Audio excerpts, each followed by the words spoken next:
ಇವತ್ತು ಮಾರಾಟಕ್ಕೆ ಇಟ್ಟಿದ್ದೀರಿ ಈ ಸದಸ್ಯತ್ವ ಕೆಪಿಎಸ್ಸಿ ಸದಸ್ಯತ್ವನೂ ಅದಕ್ಕೆ ಮೌಲ್ಯ ಫಿಕ್ಸ್ ಮಾಡ್ಕೊಂಡು ನೀವು ಮೆಂಬರ್ಗಳು ಮಾಡ್ತೀರಿ. ಎಷ್ಟು ಕೊಡಬೇಕು ನಿಮಗೆ? ಯಾವ ತರ ನಡೀತಿದೆ ಇವತ್ತು ಬೀದಿ ಬೀದಿಲಿ ಚರ್ಚೆ ಇದೆ, ಯಾವ ತರ ನಡೀತದೆ ಅಪಾಯಿಂಟ್ಮೆಂಟ್ ಅಂತ. 18 ಜನ ಅವಶ್ಯಕತೆ ಇದೆಯಾ ಇಲ್ಲಿ? ಆ 18 ಜನಕ್ಕೆ ಅಲ್ಲಿ ಕುರ್ಚಿ ಇದಾವೋ ಗೊತ್ತಿಲ್ಲ, ಕುರ್ಚಿ ಟೇಬಲ್ ರೂಮ್ಗಳಿದಾವೋ ಇಲ್ಲೋ ಗೊತ್ತಿಲ್ಲ. ವಿಕಾಸಸೌಧದಲ್ಲಿ ಆ ಮರದ ಕೆಳಗೆ ಕೂತ್ಕೊತಾರೆ ಗೊತ್ತಿಲ್ಲ ಮೆಂಬರ್ಗಳು ಹೋಗಿ ಅಲ್ಲಿ ಹೋದ್ರೆ ಜಾಗ ಇಲ್ಲದೆ. ಉದ್ಯೋಗ ಸೌಧ 18 ಜನ ಮೆಂಬರ್ಸು ಯಾರಪ್ಪ ಮಾಡಿದ್ದು? ಓ ಇವ್ರಿಗೆ ಕೊಟ್ಟುಬಿಟ್ರೆ ಕೆಪಿಎಸ್ಸಿನ ಇದನ್ನ ಇರುವ ಪವರ್ ಇದ್ರೆ ಇನ್ನೇನು ಪವರ್ ಇದಕ್ಕಿಂತ ಏನು ಕೊಡಬೇಕು ನಿಮಗೆ? ಸಿಐಡಿ ತನಿಖೆ ಯಾವ ತನಿಖೆ ಸರಿ ಮಾಡಿದಿರಿ? ಎಷ್ಟು ತನಿಖೆ ಇವತ್ತು ತನಿಖೆ ರಿಪೋರ್ಟ್ ತಗೊಂಡು ತೀರ್ಮಾನಗಳು ತಗೊಂಡಿದ್ದೀರಪ್ಪ ನಿಮ್ಮ ಸಚಿವ ಸಂಪುಟದಲ್ಲಿ? ಕೆಂಪಣ್ಣ ಆಯೋಗ 106 ಕೋಟಿ ಖರ್ಚು ಮಾಡಿದ್ರಿ ಆಯೋಗಕ್ಕೆ, ಎಲ್ಲೋಯ್ತದು? ಜಯಚಂದ್ರ ಸದನ ಸಮಿತಿ ಅದು ಎಲ್ಲೋಯ್ತಪ್ಪ? 2014 ಕೆಪಿಎಸ್ಸಿ ಸಿಐಡಿ ತನಿಖೆ ಅದು ಎಲ್ಲೋಯ್ತಪ್ಪ? ತನಿಖೆ ಯಾರು ದುಡ್ಡು ತಗೊಂಡ್ರಪ್ಪ? ಎಲ್ಲಿ ಕಂಡು ಹಿಡಿದ್ರಿ? ಯಾರ ಅಕೌಂಟಿಂದ ದುಡ್ಡು ಎಷ್ಟಿದೆ ಅಂತ ತಗೊಂಡ್ರಿ? ಏನ್ ತನಿಖೆ ಮಾಡ್ತೀರಿ? ಇದಕ್ಕೂ ಒಂದು ಸಿಐಡಿ ತನಿಖೆ ಅಂತ ಈಗ ಇಡೀದಾಯ್ತು. ಈಗ ಇವರು ಸಿಐಡಿ ತನಿಖೆ ಮುಚ್ಚಾಕೋದಿಕ್ಕ ಇಲ್ಲಿ ನಡೆದಿರೋ ಅಕ್ರಮಗಳನ್ನೆಲ್ಲ ಈಗ ಸಿಐಡಿ ತನಿಖೆ ಮಾಡೋದು ಇದಕ್ಕೆ ಪಶುವೈದ್ಯ ಅಭ್ಯರ್ಥಿಗಳದು. ಏನ್ ದಿನ ಕ್ಯಾಮ್ರಾ ಮುಂದೆ ಹೇಳಿದ್ದು ಪ್ರತಿನಿತ್ಯ. ಸ್ವಲ್ಪ ನಾಲಿಗೆ ಬೀಗ ಹಾಕೊಳ್ಳಿ.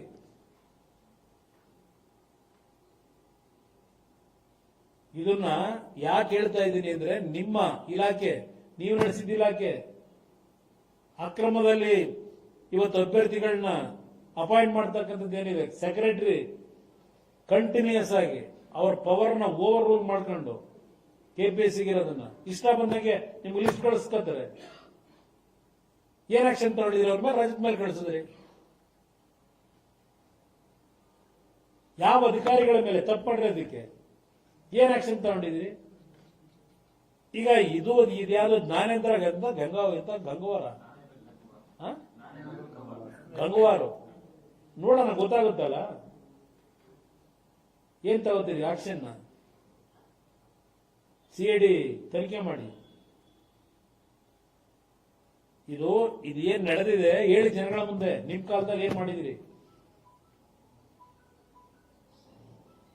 ಅದರಿಂದ ನಾನೇ ಹರಿಶ್ಚಂದ್ರ ಇನ್ಯಾರಿಲ್ಲ, ಬಹಳ ಪರಿಶುದ್ಧವಾಗಿ ಆಡಳಿತ ನಡೆಸೋನು ಇದೆಲ್ಲ ನಿಲ್ಲಿಸಿ ಗೊತ್ತಿದೆ ನನಗೂ. ಇದನ್ನ ಹೆಂಗ್ ಸರಿಪಡಿಸಬೇಕು? ನಾನು ಈ ನಾಡಿನ ಯಾವೊಂದು ನಿರುದ್ಯೋಗಿಗಳಿದ್ದೀರಿ, ನೀವ್ ಎದ್ದೇಳದೇ ಇದ್ರೆ ಈ ನಿರುದ್ಯೋಗಿಗಳು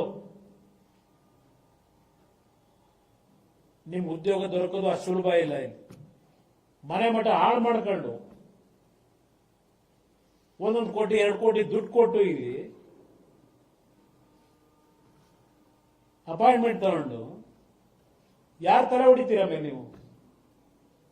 ಯುವಕರಿಗೆ ನಾನು ಹೇಳಕ್ ಬಯಸ್ತೀನಿ, ಇಲ್ಲೇನೋ ನಾನೊಂದು ಸಂಪಾದಕೀಯ ನೋಡಿದೆ.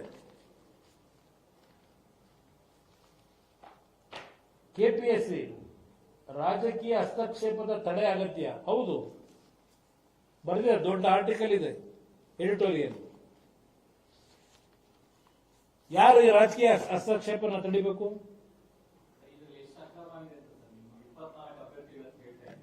ಅದು ಅವರು ಖರ್ಗೆ ಅವ್ರು ಹೇಳ್ಬೇಕು. ಅವ್ರಿಗೆಲ್ಲ ಕ್ಯಾಲ್ಕುಲೇಷನ್ ಚೆನ್ನಾಗಿ ಮಾಡ್ತಾರೆ, ನಮ್ಗೆ ಚೆನ್ನಾಗಿ. ಯಾರು ಡೈರೆಕ್ಷನ್ ಎಲ್ಲಿ ಕೊಟ್ಟವ್ರೆ? ಅವ್ರನ್ನ ಅಪಾಯಿಂಟ್ಮೆಂಟ್ ಮಾಡ್ಕೊಳ್ಳಿ ಅಂತ ಡೈರೆಕ್ಷನ್ ಎಲ್ಲಿ ಕೊಟ್ಟವ್ರೆ? ಎಲ್ಲಿ ಕೊಟ್ಟವ್ರೆ? ಯಾವ ಕೋರ್ಟ್ ಆದೇಶ ಎಲ್ಲಿದೆ ಅವರಿಗೆ ಕೊಡೋದಕ್ಕೆ? ಈ ಅಕ್ರಮ ನಡೆದಿದೆ ಅಂತ ಗೊತ್ತಾದ ಮೇಲೂ ಮತ್ ನಿಮ್ ಜವಾಬ್ದಾರಿ ಏನು? ಸರ್ಕಾರದ್ದು, ನಿಮ್ ಇಲಾಖೆಗೆ ಸೇರಿದ್ದದು, ನೀವು ತಗೋಬೇಕಲ್ಲ ಡಿಸಿಷನ್. ಅದು ಅವ್ರು ಕೇಳಿ ಗೊತ್ತಿಲ್ಲ ನನಗೆ, ಯಾರು ಕಿಕ್ ಬ್ಯಾಕ್ ಹೋಗಿದೆ ಅವ್ರು ಹೇಳ್ಬೇಕು. ಯಾಕೆಂದ್ರೆ ಅವ್ರು ಪಂಡಿತರಲ್ಲ ಎಲ್ಲಾ ವಿಷಯದಲ್ಲೂ. ಅದನ್ನೇ ಹೇಳ್ತಾ ಇರೋದು. ಏನ್ ಆಕ್ಷನ್ ತಗೋತೀಯಪ್ಪ? ಇದು ಅಕ್ರಮವಾಗಿ ಸೇರಿದವರು ರಿಪೋರ್ಟ್ ಇದೆ. ನಿಮ್ಮ OMR ಶೀಟ್ಗಳನ್ನ ಯಾವ ರೀತಿ ಮಿಸ್ಯೂಸ್ ಮಾಡ್ಕೊಂಡ್ರು ಇದೆಲ್ಲ ಡೀಟೇಲ್ ಕೊಟ್ಟವರಲ್ಲ. ಇದು ಯಾಕೆ ಕೊಟ್ಟವ್ರು ಈ ರಿಪೋರ್ಟು? ಇದು ಯಾಕೆ ಬಂದಿದೆ? ಇದರೊಳಗೆ ಏನಿದೆ ಇದರಲ್ಲಿ ಗೊತ್ತಿಲ್ಲ ನಿಮಗೆ? ಇದನ್ನ ಯಾಕಪ್ಪ ಚರ್ಚೆ ಮಾಡಲ್ಲ? ಮೊದಲು ಮೆಂಬರ್ಗಳನ್ನ ಮಾಡಬೇಕಾದ್ರೆ 360 ಡಿಗ್ರಿ ನಡೀತದಲ್ಲಿ ಡೆಲ್ಲಿನಲ್ಲಿ. ಯಾರು ಇಂಪಾರ್ಟೆಂಟ್ ಸೆನ್ಸಿಟಿವ್ ಪೋಸ್ಟ್ಗೆ ಅಪಾಯಿಂಟ್ ಮಾಡಬೇಕಾದ್ರೆ 360 ಡಿಗ್ರಿ ಎನ್ಕ್ವೈರಿ ಮಾಡ್ತಾರೆ. ಅಲ್ಲಿ ಯಾತಕ್ಕೆ UPSC ನಲ್ಲಿ ಯಾತಕ್ಕೆ ಕಂಪ್ಲೇಂಟ್ ಬರಲ್ಲ? ಪ್ರತಿ ವರ್ಷ ನಡೆಸ್ತಾರಲ್ಲ ಎಕ್ಸಾಮ್ಗಳನ್ನ, ಇಲ್ಲಿ ಯಾಕೆ ಬರ್ತಾ ಇದೆ KPSC ಇದು ಕರ್ನಾಟಕದಲ್ಲಿ ಕಳೆದ 20 ವರ್ಷದಿಂದ? ಇಲ್ಲಿ ಮೆಂಬರ್ ನೀವು ಬೇವಿನ ಮರ ನೆಟ್ಬಿಟ್ಟು ಮಾವಿನಕಾಯಿ ಕೊಡ್ಲಿಲ್ಲ, ಕಿತ್ಲೆಹಣ್ಣು ಕೊಡ್ಲಿಲ್ಲ ಅಂದ್ರೆ ಕೊಡ್ತಲ್ಲ ಬೇವಿನ ಮರ. ನಿಮ್ಮಲ್ಲಿದೆ ಲೋಪದೋಷ. ಇಲ್ಲಿ ಜಾತಿ ಹೆಸರಿನಲ್ಲಿ ಆ ಜಾತಿನಲ್ಲಿ ಮಾಡಿದ್ರೆ ಆ ಜಾತಿ ಓಟ್ ನಮಗ್ ಬರುತ್ತೆ, ಇಲ್ಲ ಇಷ್ಟು ದುಡ್ಡು ತಗೊಂಡ್ರೆ ಅವನು ಪರಿಶುದ್ಧವಾಗಿರ್ತಾನೆ, ದುಡ್ಡು ಕೊಟ್ಟು ಬಂದ್ರೆ ಈ ಅಳತೆ ಹೋಲಿಟ್ಕೊಂಡು ನೀವು ಅಪಾಯಿಂಟ್ಮೆಂಟ್ ಮಾಡಿದ್ರೆ KPSC ಉಳಿಸ್ತೀರಿ ನೀವು. ಇನ್ನ 50 ವರ್ಷ ಆದ್ರೂ ಇಂಥ ಆಡಳಿತ ನಡೆಸ್ಕೊಂಡು ನೀವು ಆ KPSC ಉದ್ಧಾರ ಮಾಡ್ತೀರಾ ನೀವು? ನಿಮಗೆ ಗೊತ್ತಿರುವ ಇಲ್ಲಿ ಏನು ನಡೀತಿದೆ ಹೇಳಿ ಸರ್.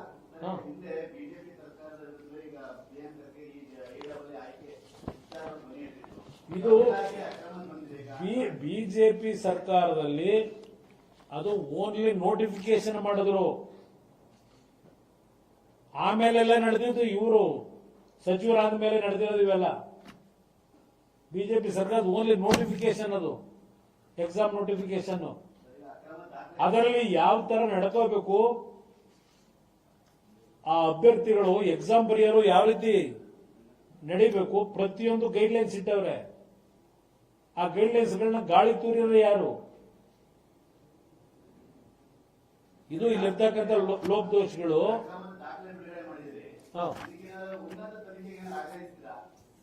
ತನಿಖೆಗಲ್ಲ, ಮೊದಲು ಇಷ್ಟೆಲ್ಲ ಭಾಷಣ ಮಾಡ್ತಾರಲ್ಲ, ರಾಜೀನಾಮೆ ಕೊಟ್ಟು ಹೊರಗೆ ಬಂದು ರಾಜಕೀಯ ಮಾಡಬೇಕು. ಇಲ್ಲಿ ಅಧಿಕಾರ ಕೊಟ್ಟಿದ್ರಲ್ಲ, ವಿಷಯ ಗೊತ್ತಿದ್ದು ಇಂಥ ಹೆಂಗ್ ಅಪಾಯಿಂಟ್ಮೆಂಟ್ ಮಾಡ್ಕೊಂಡಿದ್ದೀರಿ? ಇಷ್ಟೆಲ್ಲ ಇದ್ದು ಮೆಟೀರಿಯಲ್ ಇದೆ, ಯಾತ್ರಿಕ ಮೌಲ್ಯ ಶರಣ ಆಗಿದೆ. ಬರೀ ಇದ್ರ ಬೇರೆ ಹೇಳ್ತಿರಲ್ಲ, ಈಗಲೂ ನಿರಂತರವಾಗಿ ನಡೀತಾ ಇದೆ ಇಲ್ಲಿ.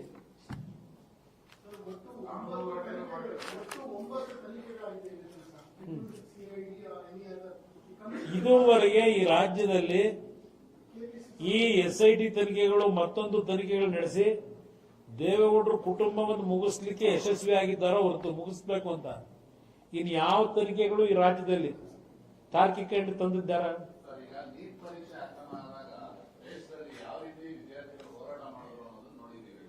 ನಾನು ಅದಕ್ಕೆ ಇಲ್ಲಿಯ ಧಾರವಾಡದಲ್ಲಿ ನಿನ್ನೆ ಅವರೇ ರೆಫರ್ ಮಾಡೋರೆ, ಪ್ರಿಯಾಂಕಾ ಖರ್ಗೆ ಅವರೇ. ಧಾರವಾಡದಲ್ಲಿ ನಡೀತಲ್ಲ ನಿರುದ್ಯೋಗದ ಯುವಕರ ಒಂದು ಹೋರಾಟ, ನಿಮ್ಮ ಮುಖಾಂತರ ನಾನು ಈಗಿನ ಈ ಘಟನೆಗಳೇನು ನಡೀತಾ ಇದ್ದಾವೆ, ಯುವಕರಿಗೆ ದಯವಿಟ್ಟು ತಾವು ಕರ್ನಾಟಕ ರಾಜ್ಯ ಸರಿಪಡಿಸಲಿಕ್ಕೆ ನೀವು ಬೀದಿಗೆ ಇಳಿಬೇಕು ಅಂತಕ್ಕಂಥದ್ದನ್ನ ನಿರುದ್ಯೋಗಿಗಳಿಗೆ ನಾನು ಈ ಸಂದರ್ಭದಲ್ಲಿ ನಿಮ್ಮ ಮುಖಾಂತರ ಈಗಿನ ಈ ಘಟನೆಗಳನ್ನು ನೋಡಿದಾಗ ನಾನು ಇಲ್ಲಿಯ ವಿದ್ಯಾರ್ಥಿಗಳು ನಿರುದ್ಯೋಗಿಗಳು ಯಾರಿದ್ದೀರಿ ನಿಮಗೆ ನಾನು ಮನವಿ ಮಾಡ್ತೇನೆ. ಇದನ್ನು ಸರಿಪಡಿಸೋದಕ್ಕೆ ಇಲ್ಲೂ ಕರ್ನಾಟಕದಲ್ಲಿ ಆಗಬೇಕಿದು. ಯಾತಕ್ಕೆ ಮೌನವಾಗವ್ರೆ ಜನ, ಈಗ ಯುವಕರು? ನಾನು ಮನವಿ ಮಾಡ್ತೇನೆ.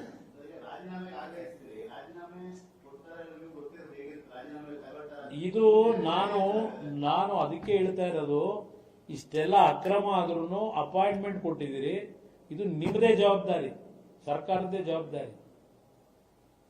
ನಿಮಗೇನಾದ್ರೂ ಅಲ್ಪ ಸ್ವಲ್ಪ ಮಾತಿಗೂ ಕೃತಿಗೂ ನನ್ನಲ್ಲಿ ಕ್ಲಾರಿಟಿ ಇದೆ ಅನ್ನೋದಿದ್ರೆ, ನಾನು ಪಾರದರ್ಶಕವಾಗಿರ್ತೀನಿ ಅಂತ ನೀವೇನು ಹೇಳ್ತೀರಾ ಅದಿದ್ರೆ ನಿಮ್ಮ ಮಾತಿಗೂ ನಿಮ್ಮ ಕೃತಿಗೂ ತೀರ್ಮಾನ ಮಾಡಬೇಕು ಅಂತಕ್ಕಂಥದ್ದನ್ನ ನಾನು ಅವರಿಗೆ